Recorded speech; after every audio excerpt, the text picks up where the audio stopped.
Tuvojas rudens, dārzā jau nobrieduši bumbieri. Brīvs laiks, saulīt spīd, darīt nav ko. Varbūt šo dienu pavadīt liederīgi un uzcelt sunim būdu.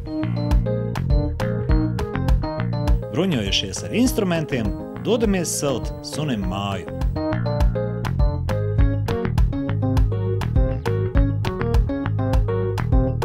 Un tā šodien ceļam suņu būdu. Kas tam ir nepieciešams? Materiāli, rokas, brīvais laiks un gribas spēks, vai ne? Pilnīgi noteikti viss tevis nosauktais un noteikti darbu vieglāku un ērtāku padarīs labi instrumenti. Mūsu darbību mēs laikam sākam ar dēļu garināšanu. Viennozīmīgi ar materiālu sagatavošanu. Tam mēs esam paņēmuši šķērzāģi. Šķērzāģis ir ērts jebkura materiāla sagatavošanai, tāpēc, ka neatejot no galda, ar viņu ir iespējams nozāģēt jebkurā leņķī un jebkurā garumā. Šķērzāģi mēs esam uzlikuši uz pārvietojumā darba galda, kas ir dubultērti, jo, ja mums vajadzēs doties tālāk, mums nav jādomā, kā zāģi pārvietot, mēs viņu vienkārši paņemam ar ratiem un aizvedam tur, kur mums viņu vajag. Un esam savienojuši šķērzāģi ar putekļu sūcēju, lai nepaliek skaidrs, lai pēc tam nav pārmetumi kaut kādi, kad tu te būvēji un kaut ko nenovāc. Tad šajā gadījumā šis zāģis novāks visu pats. Un tad mēs sagarināsim diezgan ātri un precīzi visu, vai ne? Mēs noteikti sagarināsim ātri un precīzi un varēsim ķerties pie pamatdarba būdas būvniecības.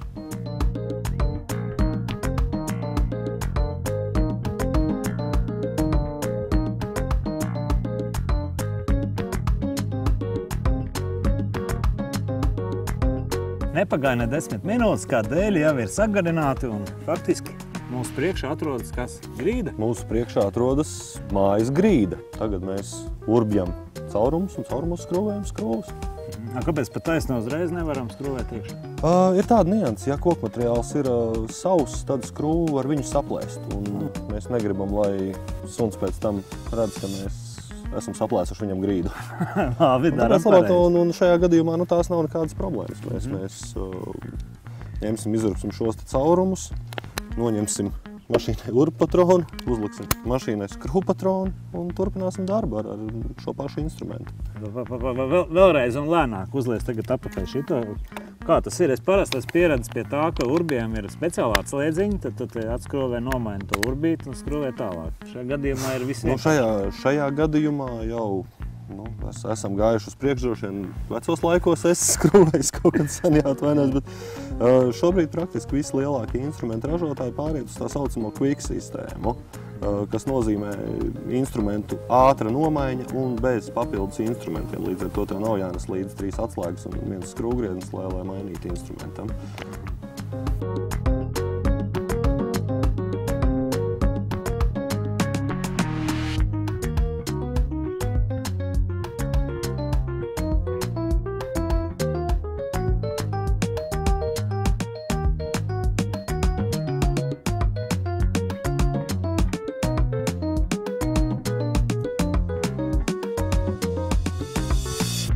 Janeks mums palīdzēja sataisīt caurumu šeit, un mums atliek tikai saskrūvēt skrūvus. Tu man iedevi maziņu tādu urbīti. Tas tāpēc, ka man tāda plānāka roka nekā tev? Nē, ar to es vienkārši gribēju tev parādīt, ka nevienmēr vajag lielas un ļoti izturīgas mašīnas, lai veiktu šādu veidu darbus. Plāns aķīt, lai viņš nebeidzās. Tas aķīts nebeigsies, jo būtībā tas aķīts daudz neatpaliek no šī aķīša. Tas ir 4 ampērstundu akumulators.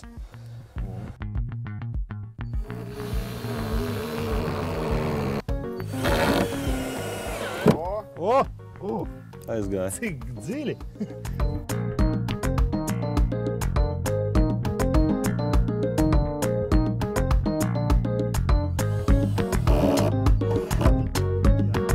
Nē, jāteic beig fēni, bet redzot pēc tā, cik nevienmērīgi es skrūvēju iekšā, acīm redzot, man bišķi jāpatrenējās.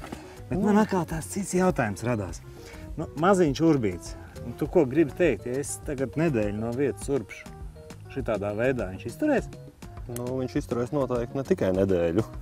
Visiem metābo instrumentiem, neatkarīgi no pielietojuma, ir ne tikai patērētāja garantija, viņam ir ražotāja dota garantija 3 gadi. Šajā gadījumā mēs varam teikt, izmēram nav nozīmes. Precīzi. Grīda mums ir gatava, tātad puse mājas, un tagad mēs ķeramies pie otras puses un darīsim visu, lai tiktu pie griestiem. Nu, uzņem laiku.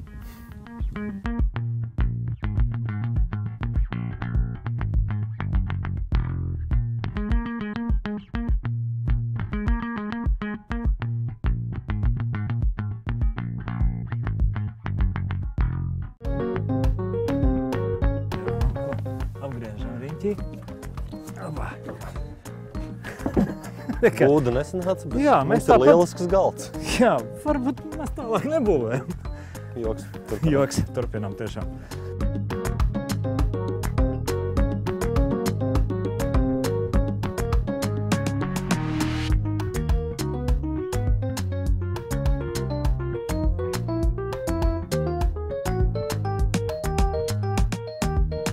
Ja mēs tomēr pārdomājam atstāt galdiņu un turpinām būvēt suņu būdu, tad tagad ir īstais laiks, kad mēs viņu sākam šūt no visām malām ciet.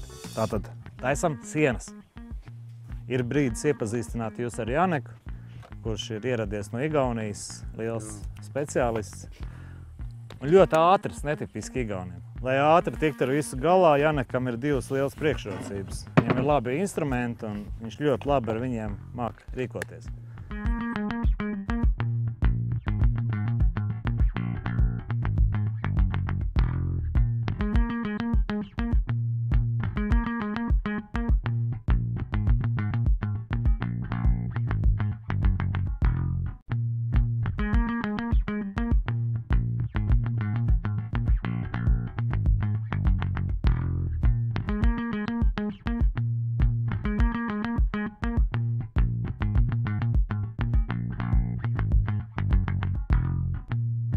Visu laiku brīnos, kā mēs kaut ko darām, tā džekiem visu laiku atrodas arī kāds instruments. Gati! Attur ielīst var? Nu neko sev! Bet faktiski, jebkurš speciālists var atrast sev vajadzību. Būtībā jā. Šeit ir praktiski viss celtniekam, viss metāla apstrādātājam, kokapstrādes instrumenti. Jā. Katrs meistars var atrast savu piemērotāko. Es, teiksim, neesmu speciālists instrumentos, bet kā vīrietis, es armijā esmu bijis, es jūtu, ka ierocis rokā. Bet no otras puses man atkal tad elementāri jautājumi. Es nekad neesmu redzējis tā, kad uzspied durbi un automatiski iedegās lampiņas, piemēram. Kam tas ir domāts? Noteikti ne, lai naktī iet viņu. Vajag skaļi iešana sanāk. Skaļi iešana sanāk, jā, varēs kaut ko atbiedēt. Tā ir gaisma, kas apgaismo urbumu vietu vai skrūvējumu vietu, tāpēc viņi ir novietoti šeit, tātad viņa leņķī. Diagonāli apgaismo, jā, tajā vietā, kur strādā darba vieta būs apgaismo. Tas ir ērti un parocīgi, jā, ja tev nav jānes līdzi papildus apgaismojums vēl kaut kas. Šitā, kas podziņi ieslēgt, izslēgt? Nē, tas ir impulsu režīms. Šitai mašīnai ir impulsu režīms. Urpšanas uzsākšanai slidenās, gludās vietās. Tas ir, teiksim, stiklam vai flīzes liekot. Parasti ir tā, ka pirms sākt urbumu, tad ir jāņem meisels un jāsagatavo tā vieta. Šī mašīna to izdara pati. Ideāli. Klau, pa akumulatoriem, protams, uzreiz ir jautājums. Kāpēc mēs visu dienu nemainam akumulatorus? Jā, zini, es vienreiz savu sētu mēģināju attīrīt. Tad man sanāca tā, ka es sapratu, ka man uz stundu pietiek darbu, un tad man atkal līdz nākamajai dienai jāliek lādēties. Kas pa brīnumiem pie jums šeit notiek? Tas akumulātora darbības laiks, jā, tas droši vien ir visiem ražotājiem lielākais izaicinājums. Pagarināt šo laiku tik tālu, lai cilvēkam elektriskais vads instrumentam vairs nav vajadzīgs. Mums nebija neviena vada, mēs pļavā visu dienu šancējām. Jums viss ir uz akumulatoriem vispār. Jā, protams, mēs druskajiem pa priekšu akumulātoros. Metābo bija pirmais, kas pagājušo gadu radīja akumulātoru ar 4 ampērstundām, kas jau nozīmēja 30% ilgāku darbu nekā ar pirms tam maksimāli sasniedzamo 3 ampēru akumulātoru. Šogad pavasarī Metābo ir radījis 5,2 ampērstundu akumulātoru un pret 3 ampēru vai ampērstundu akumulātoru darba laiks paildzinās par 75%. Tāpēc mēs arī visu dienu strādājam. Un runājot par akumulātoriem, vēl viena lieta, kas varētu būt droši vien interesanta tavam operatoram, LED lukturs, kas arī strādā uz tā paša. 5,2 ampēru akumulātora.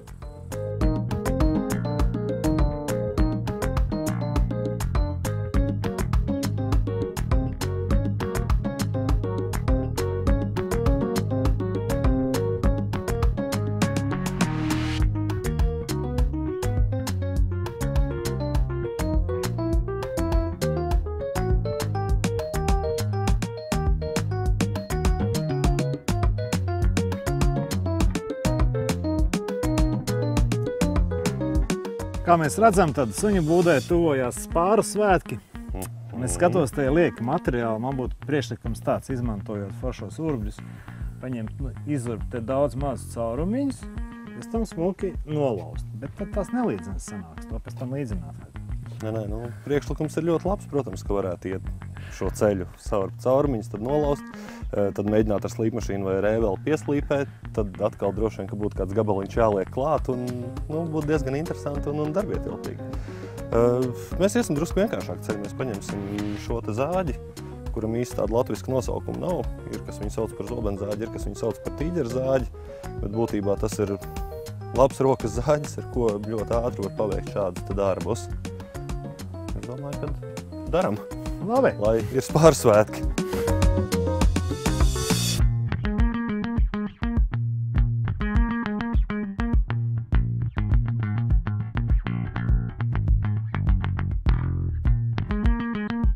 Ko, Gati, darīsim? Tagad tā kā vajadzētu jumtu klāt, vai? Mums ir ļoti filozofisks jautājums likt jumtu vai nē, jo suns droši vien, ka netiks savādāk iekšā. Tāpēc mēs taisīsim durvis. Mēs vienkārši ņemam figūru zāģi, uzzīmējam durvis un izzāģējam tādas, kādas mēs gribam.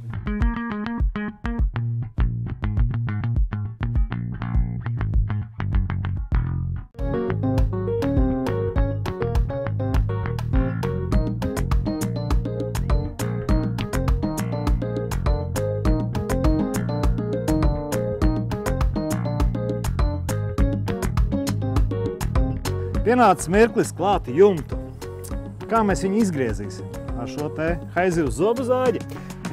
Strādājot brīvā dabā, tā kā mēs tagad strādājam, droši vien, ka mēs vēl uzarsim arī zemi un izplēsīsim zāli. Tāpēc mēs ņemsim cirkulāro zāģi un griezīsim ar viņu jumtu materiālu un klāsim virsū, jo šeit ir iespēja regulēt šo te asmens augstumu. Un tā ir liela priekšrocība tieši tā pļavas vidū zāģējot, nevis uz zāģu galda. Viss jums atrodas, viss jums ir. Tādi mēs esam.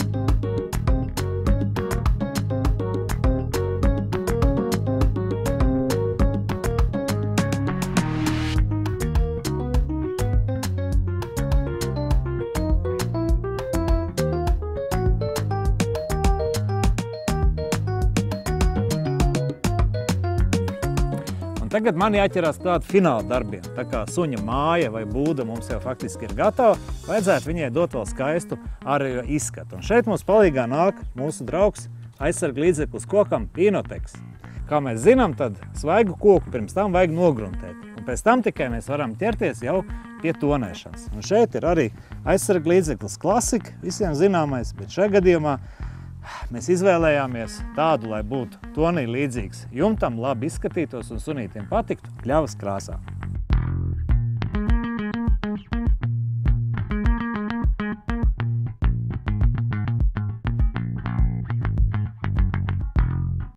Ko, Gati, pēc maniem aprēķiniem ir pagājuši 4,5 stundas. 30 minūtes norakstīsim uz pīpauzēm. Bet suņa būda ir gatava? Suņa būda ir gatava. Droši vien, kad vēl ir palikušas kaut kādas sīkās apdares, saucamies skaistuma elementi un noteikti tas viss ir forši, bet uzstādījumu mēs esam izpildījuši. Suņam, kur palika pa nakti ir. Saucam suni! Suņa nav. Opā! Ko nu darīsim? Es domāju, ka mums ir jāmeklē suns. Tad nu atliek mums atrast suni un parādīt jums, kā suns jūtās šajā būdā.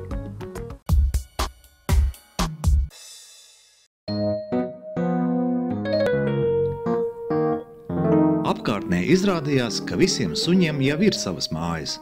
Tāpēc nolēmām jaunuzcelto suņu būdu vest uz Juglas dzīvnieku patvērsmi Labās mājas, kur gribētāji padzīvot tādā būdā netrūks. Uz vietas suni mēs neatradām, bet esam atraduši vietu, kur viņu ir ļoti daudz. Un noteikti kādam no viņiem noderēs mūsu būda.